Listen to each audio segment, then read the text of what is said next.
যারা tension free life lead করতে চায়, দুশ্চিন্তা মুক্ত সুস্থ সুন্দর জীবন চায়, তাদের উচিত বেশি বেশি দরুদ শরীফ পড়া। কি পড়া? কারণ কি জানেন? কারণ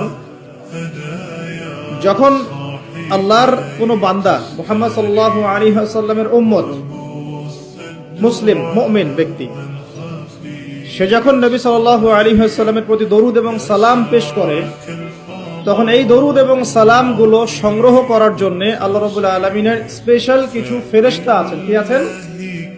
ফেরেশতা আছেন।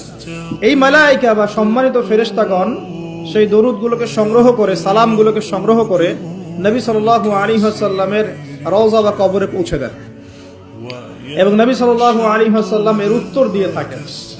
তো সালামের অর্থ কি? আসসালামু আলাইকুম অর্থ কি? আপনার উপর বা আপনাদের উপরে শান্তি বর্ষিত হোক। যখন আপনি বলছেন ওয়া আলাইকুমুস সালাম, এর অর্থ কি?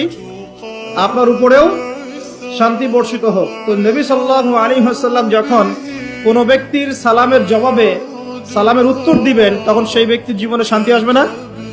তার দোয়া পাওয়া গেল না?